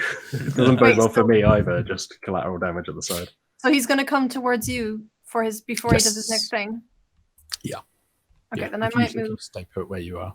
Basically, as long as you are closer to him than I am, you'll be, in quotation marks, safe. I don't know what the attack's going to be. He might hit behind him for all I know. But I'll go here. Okay, then you still need to draw a time card as well once you're finished with your turn. Oh, okay. Oopie dooks. Just tidying up. That's me. Keep hunting, keep hunting in love. Butts. Oh, I was hoping you were going to go for hunting butts. So I'm going to discard some attack cards from my hand because I've got some kind of. I reckon there's probably better stuff in my deck. Hopefully, I don't know. There is only one way to find out. Yeah. And that's by throwing them in the bin and taking some new ones, which are hopefully better. But those auto reshuffle, so it's fine. Yes, exactly. And that's kind of another element that we've tried to have in there of, like, I guess, making it feel like you are learning.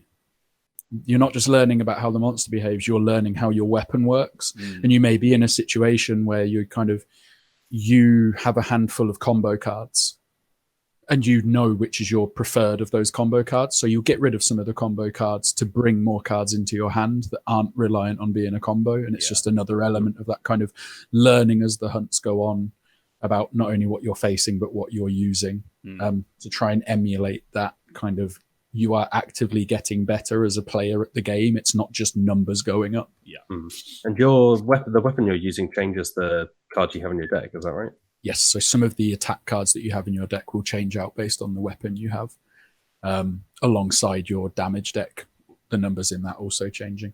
So you actually saw one of them earlier, in one of your earlier turns, Matt, when you played, I think, Strong Rising Slash, because it had water damage, because you're playing with a great Jagras version of the Great Sword. He's the Jagras Hacker. So you've got some water damage cards shuffled into your deck from that weapon. That makes sense. Cool. Okay, so we also have the next monster behavior about to come out, because I think that was your 3 turns, wasn't it? And we have a charge, which is going to be targeting the furthest away hunter, which it looks like is Alex. and it's going to be moving 4 nodes towards him and then dealing 8 damage. Luckily, because it's stunned, it's only dodge 1, so it shouldn't be too difficult for Alex to deal with. Okay, it's going to be stepping 4 nodes towards him, so it's going to move 1. Would have been 5, so that was a good start. Yeah. This would have been a fainted Alex. So Alex, it's going to step onto your node, and you have to leap out of the way. So which way are you going to go? Go this way. Okay. Normally, when it pushes you off a node, you have to stay in its front arc. But when you get squeezed against the board edge like this, you can move into any adjacent node. Okay. And I've turned him that way so that it's bum facing. So we love the bum. So, You're a bum breaker. Put it on a t-shirt.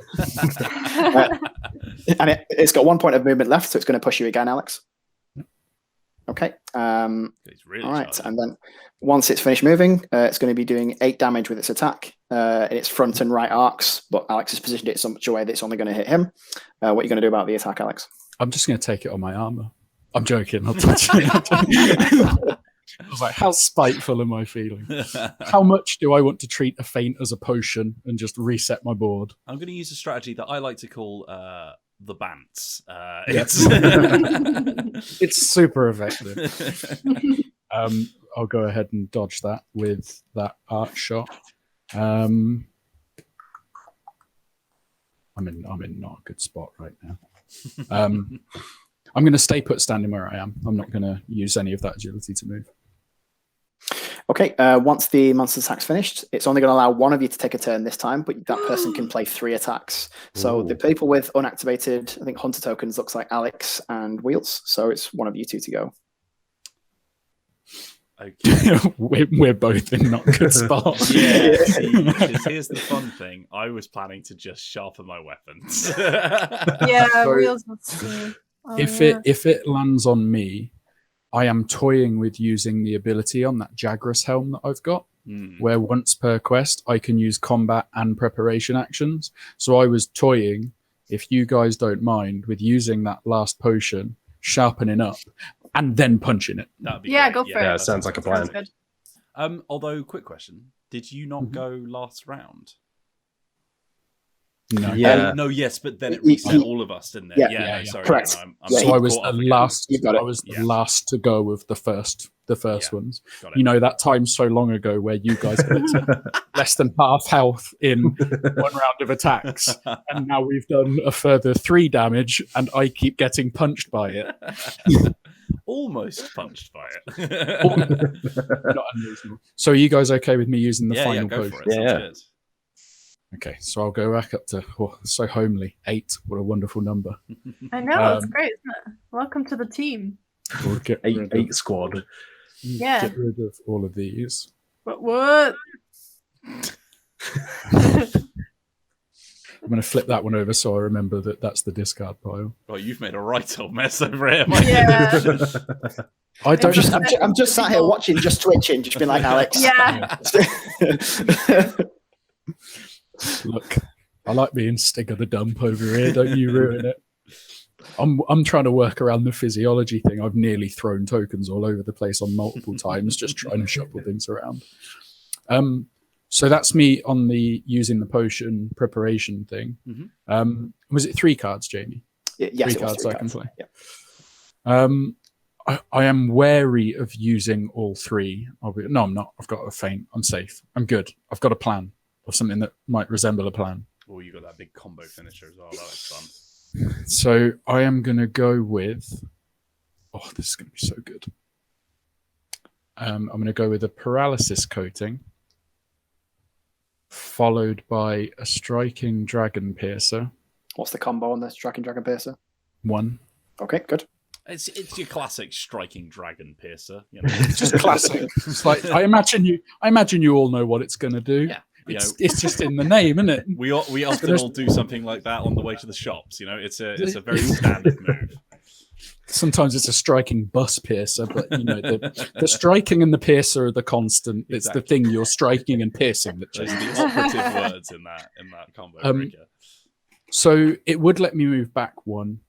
I'm good where I am, and I'm basically just going to launch a big arrow straight through its stupid face. Nice. Yay. With the direction, by the way, you've got the circle in the middle. that's different to the other ones. What does that mean? So that means it has to be backwards. Okay, So the one is on the bottom of the so D-pad. normally the number's in the circle, so we can go anywhere. Got it. Yeah. So if it was on the left, you'd have to move left. Right, you'd have to move right. So on and so forth. Just So a this reminder, is Alex, gonna. just a reminder for you, Karen, Alex, because that's because I'm looking at you. I'm like, I can see you eyeing up that feint card, but that Striking Dragon Pierce is a stamina end, a stamina end. Just FYI. Yeah, no, I'm not. Good. I've not got plans there. I don't want to Good. I don't want to go too nuts too early. I've just used a potion. I don't want to get too full. Side, please continue. So this is going to do just a casual 3 break tokens to its face and finish its face off in one go. Yeah, just no get worries. that out of here. 3 damage drawn up to 4 because of the charge I did ahead of it. Let's just casually take up the entire board, laying those down. And that is a total of 9 damage down to 7 on that. Very good. 4, I believe. It would be one paralysis token, but he's immune to paralysis, so we won't put that on. But it does put the second thunder token on there, which does trigger the thunder damage. So I'm now going to go over to the elemental damage deck and pick up the entire thing, apparently. Okay. You can have one. And that's another 3. So that'll be 12 damage down to 11, gosh. please. There we go, down to 11 health. You waited a little while to get kicked in, but it was worth the wait. That's that's the main thing. Consonant, please, Carol. That's me. I'm going to trigger relentless aggression. Or reckless aggression, rather. Only just. That's the first time. That's the first time I've triggered it all game, and I've attacked it 3 or 4 times. But yeah, as Jamie said, that is an ender to my turn. Mm-hmm. So time card is it's just to keep hunting. So it will just be the regular end of turn stuff of. That's the whole round, right? It was a Yeah, short just one, one but turn. sweet as it comes. Correct. So we're going back to another monster turn for the Anjanath. Okay, so the next behavior card. Let's have a flip at that and see what it is. Fire That is a snort. fire snort. Okay, so it's going to be moving 3 nodes towards the closest enemy. But it does deal 1 less damage because its face is broken now. That's true. That's true. So there are actually 3 closest hunters right now. There are 3 of you stood at 2 nodes. So which one of you has the highest threat there? I've got 7, so I suspect it might be me. Yeah. I'm on 5. Am I one of the people? I've got You 6. are, yes. Okay. Yes, it's going to be going after Matt. Okay, so it's going to be The one of us who has the 2 HP. Yeah, Matt, you're good at dodging, right? Don't worry, you'll be joining us on 8 HP soon, but it's not through a potion. You will. Okay, so it's going to step 3 towards you. So it's going to step 1 here onto the pond node. It's going to step 1 onto your node. So you're going to get pushed off the node. Step 1, it's going to be in front of it. That's it. Yes. Okay. Yeah, you can move to that, and it's going to do that exact same thing again. But because you're on the edge of the game board, you can now move to any adjacent node, and it'll turn to face you once you. Yeah. Okay. So it's not like I can. I tell you what. I'll go this way to try and open up his back. Yeah, is that going to actually let you? Oh no, he always faces. It always faces. Yeah, which makes sense. That's what I was just wondering. It's like, can I dodge around the side of it? But If you'd gone the other side, then I could have come up as behind because I'm now full health and I've got a turn to go soon, I think. Oh, we all reset now, right? So after my one. No, we don't. No. You've still got a go to go. Yeah. So as long as we get 2 turns, then we'll have a chance for you to recess. But you will. So once it's got that, it's going to be doing what looks like a fire attack. So it's going to be just be a range 1 in its front arc. So it's only going to catch you. It's going to do 6 down to 5 fire elemental damage because you've broken its head, and it's a dodge of 5. So do you have enough? Do you have enough agility on your cast to dodge that? And spaces on the board as well. No. Oh dear. So okay. So I would have to play the agility cards, right? I can't count the ones that are already on there. Correct. You have to play additional ones, and you've only got 2 spaces to play cards into as well. Yeah, I could do 5, but I'd need 4 spaces. Yep. This is one of the drawbacks you see of the greatsword being one of the sort of slightly more cumbersome weapons. It doesn't have as much agility to play in these situations. So yeah, he's going to faint. So you're going to be the first blood for the Anjanath. Look, we're professionals. We've got to show off every mechanic in the game. And fainting's a part of it. To paint the picture for everyone, the way this looks in the video game is you are basically carried back to your starting camp by a group of palicos, the little cats. Mhm. They are carrying you on a little cart, like a makeshift stretcher, and then they, not particularly gently, just tip you out of it, and then you roll to the foot of the tent. So yeah, just everyone just picture that's what just happened. Yeah, Matt just getting rudely awakened. What happens here is you've used one of your feints, so you can use another one of those, and if a third one of you goes down, that's you losing the quest. Right. And you've discarded 2 time cards. That's the kind of the time taken for those palicos to cart you back to the base camp, as Alex just described beautifully for us.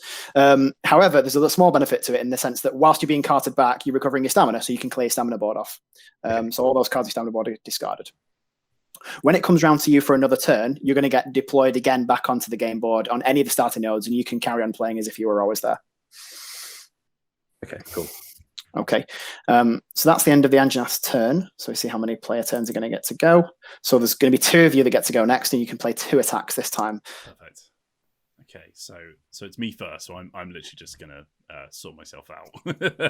Yeah, get yourself together, Wheels. Come on. Yeah. So when you say starting pull nodes yourself as well, how can we tell what those are? Are those from the book?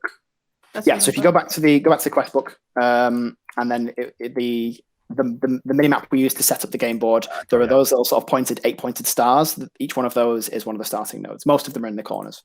Cool, thank you. So there's no potions left, right? So I can't use a potion.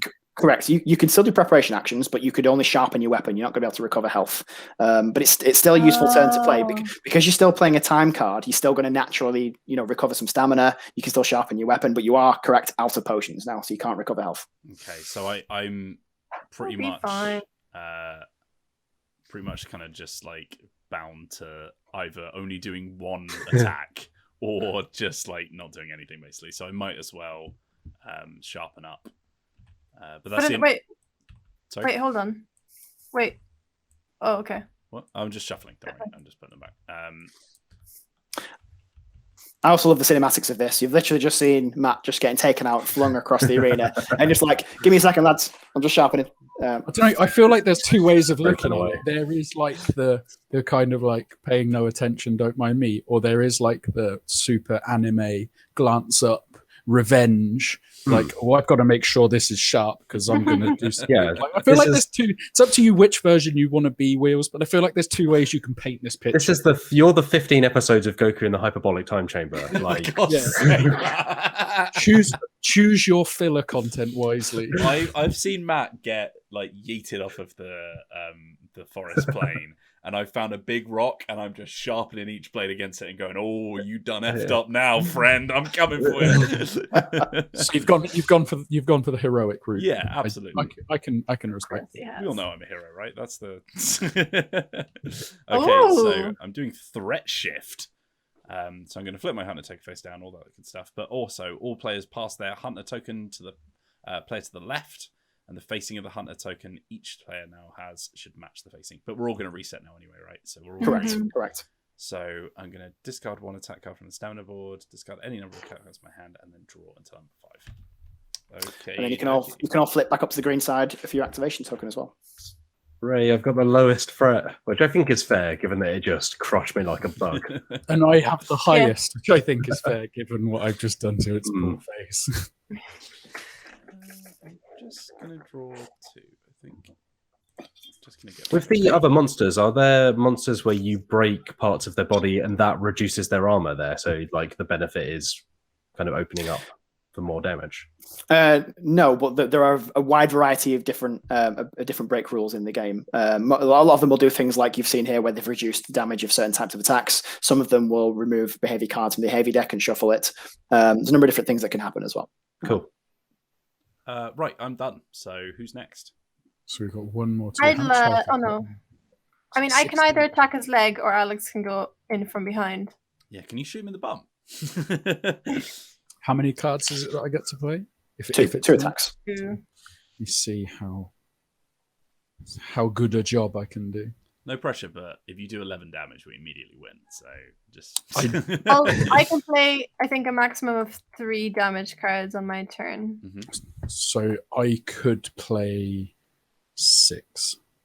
Wow. damage Okay. cards. On. Well, No, no. I could definitely get 3. It depends how where he runs to if it's worth doing the next. Okay. But with the range, I could definitely get another shot off. It's just if I'm close, I get to draw an additional card. So the first one I'll be drawing 3 damage cards, but the one after that I'd probably only be drawing 2. But that's still not awful, I guess. That seems good, yeah. Yeah. Right. So I'll take my free move to here. God, it pains me to do this, but it's the right thing to do. I'm going to use one of these charge shots face down to move an additional 1. Then I'm going Get to right use up in there. this charge shot to draw 3 damage cards. And that's the entire deck that I'm taking for a walk. Stop selecting it. I just want to take 1, 2, and 3. So we're praying for big numbers. Big money, no whammies. Oh, it's So not too bad. Yeah, 5 damage in total. that's about half-ish. Jamie, if you want to take it away with his running after, I believe this is going to be, It's gonna be me, surely. I'm Wheels. miles away. Yeah. Looks like it. Yeah, I was just dropping it down, so it's got 6 health remaining now. So it's going to step onto this pond node. It's going to step onto this bush node as well. Well, So you know what they say. I'm toying with whether I want to play another card face down here, but to catch up with him and get the extra damage card. But I think the safer is just get 2 damage cards, stay put where I am, and let someone else finish. I think I think we'll go with that version. So I'll play another charge shot. I only had the casual 3 in my hand. That'll be another 2 damage cards again in the bot. So that's another 4 damage. Oh, it's on 2. Very close. And then I'm going to play Feint. Yeah. To clear those 2. That's fake with an E. That wasn't a volunteer falling over. Swooning. And just to clarify there as well, because Alex played 2 attacks during his turn, and that's face-up cards played onto your stamina board. So because Feint is a card that when you play it, you immediately discard it, doesn't count as one of those attacks. Kind of like moving. And it's another threat shift. So we're all going to be passing those tokens around. Nice. No, I'm the least threatening. I'm the most threatening. But you're not going to... Wait, no, I think that stays face down, doesn't it, for threat shift? No, so the token that you get passed will always be flipped to match whatever it is. So mine should be the only one that's face down now. Okay, cool. And then I get rid of that card off there. And then I'm drawing back up. Okay. Over to Anjanath. Yes, indeed. Okay, so in the bush. He's probably not hiding. Mr. Anjanath to you. Which means he's worth 2 in the hand, or I don't know what it means. So he's going to be attacking around him in all directions and at range 2. So it looks like he's going to hit 2 of you. And he's going to be doing 7 damage, and he's going to be stunning you. Just as much as you can stun the monsters, they can stun you. So when you're stunned by a monster attack, so if you dodge it, there's nothing will happen to you. But if you actually take the damage to your armor, if you survive, you're going to be having to take in another attack card from your hand, placing it face down on your stamina board. If your stamina board's already full and you can't do that, I think you're taking an additional damage on top of that as well. Oh. And this would have been the card that we could have taken out the deck if we'd broken the legs. Correct. This is Crush. This is the one that we could have got rid of. So that's how going to be... much is it? 5? It was... It's not letting me look at it. Yeah, dodge. The agility that you'd need is 5. Yep, so it's hitting Alex and it's hitting Lolies for 7 damage with a dodge of 5.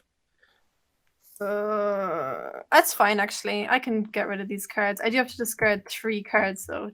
Remember, we literally need to do 2 damage and we're done. So just don't die, I think. And That's one of us famous will last sort it out. words, Wills. We get 4 activations, but only 1 card each off this behavior. So, fingers crossed.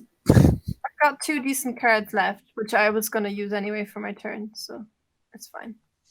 So imagine if this attack had hit you where you're all quite close to it again, but you've got full stamina boards. You're also on low health as well. This could have taken out multiple of you. because it's attacking in all directions. I've got my lunging stab, so I can draw 3 damage cards on him. So I'm feeling pretty confident. Up Okay. and at them. Seen how many Simpsons reference? Seen how many Simpsons? I've been holding off on that's a paddling for a while now. So yeah, all 4 are going to get to go. But you only get we only get 1 card each. I'd like to go first. I think I might be able to one-shot him. Okay. And I've been sharpening these swords dramatically, so I have to do something with them. We're like 7 episodes down at this point. So I'm going to do my free walk move, and then I'm going to play my lunging stab. And because it's the first attack that I played this turn, not only do I get to move, but I get to do 3 cards of damage. Whoa! My Nice. full thing. So there's all the 3s in there. So fingers crossed. That's a 2. That's a 2. That'll do it right. That's a 3. Look at that. There it is. So at this point, I believe it is you have earned the right of passage to select the Anjanath model and press F. You can do that a few times if you want to. Having a bit of a seizure. That was my thing I could do. I can't believe you've taken it over from me. And now crash Tabletopia.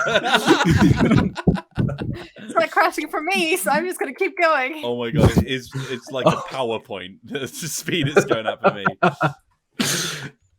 Oh wow, it's I thought he was supposed to fall over, not rave. I don't. it's traveling through time and space. Well, Showing that it's just showing how little Monster Hunter you've played. Did you not know about the famous rave death scene? This is that, it like we've talked a lot about anime, where like it shows the same hit but from 8 different angles.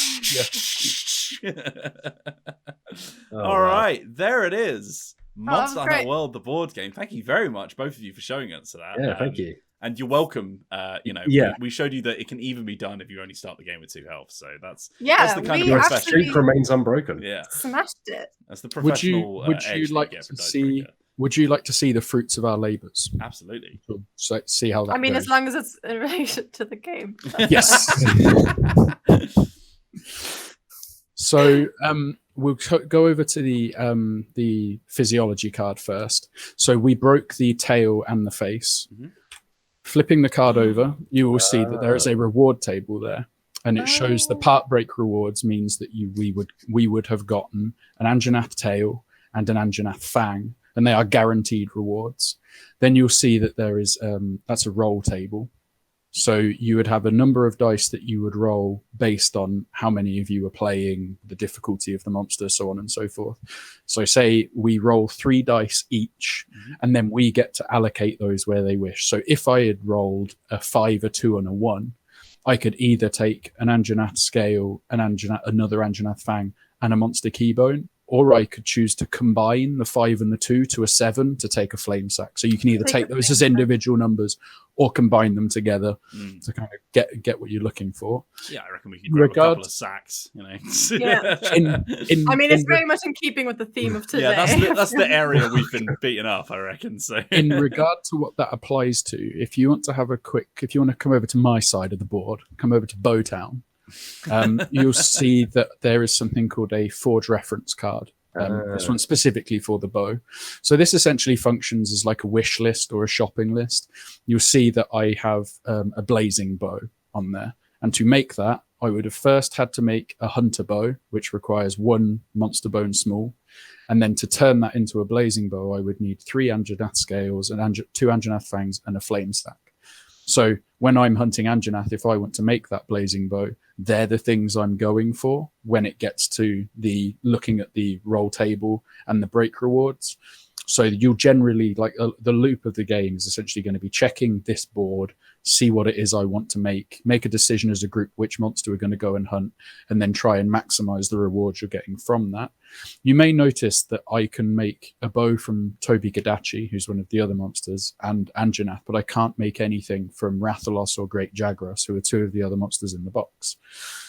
But that doesn't mean there's no reason for me to not hunt them. If I flip this card over, you will see there is much the same, but this is for the armor sets in the game. So irrelevant of the weapon, there is always a reason to hunt any of the monsters from the box because anyone can craft the armor from them. And that's how the rewards work. So you'd be keeping a record of everything on the campaign sheet that we had discussed towards the start of the video. And then you'd be ticking them off once you've made the stuff, grab the cards from the box, and then you have that in your inventory to use as you please later on in the campaign. Sweet. And that's that, nice and simple. That was probably one of the biggest challenges of development, was trying to get that so that was nice and simple and not really daunting. But and that's a pretty big element of the video games, like Yeah, that sort of like loot crafting kind of idea. So it's a good thing to get across as well. Right. But yeah, unless you have any questions, I believe that is it. Somehow we won. Just going to say, because all the training we did in the caves. The record lives on. The training montage from the caves probably helped with all of that running into walls. Alex, I don't know if you've heard of a thing called the hero's journey, but you have to get to your lowest point before you can succeed, right? Literally. Thank you very much, both Alex and Jamie, for showing us that. This is Monster Hunter World, the board game from Steamforged Games. There'll be links in the description below if you want to have a little bit more information on that.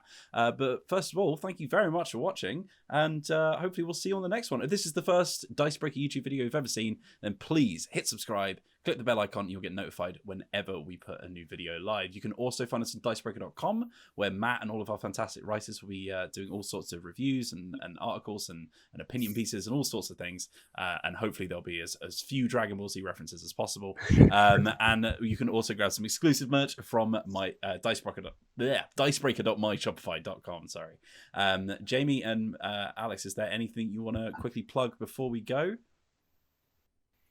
I don't think so. Just that I still haven't lost. Yeah. Go check out Steamforged Games then. I'll do it for you. Is the game out already, or when is it? So the game will be going to Kickstarter. I believe the date is April 20th. Go ahead and make your jokes now in terms of what that date is. We've got various... Thanks, slowly. I got you. There's various blogs going out from Steamforged.com going over kind of the contents of the pledges and just talking over a lot of the mechanics that we've gone over in text form. They'll be going out for the weeks leading up to the campaign. And yeah, campaign goes live on April 20th. And I think that's awesome. That's everything. If you want to stay up to date with the latest news about Monster Hunter World, you can visit the Steamforged Games website, and you can click on notify me for the mailing list. So you'll be told every time we put out one of those information blogs about the board game. There's also a Facebook group you can join as well, where we're posting links to those new blogs as they appear. That's where you can get all your latest information about the game. Otherwise, we'll see you on Kickstarter, I think. All right. Thanks very much, guys, and we'll hopefully see you soon. Good luck with the Kickstarter. Thanks very much for watching, and most importantly, have a lovely day.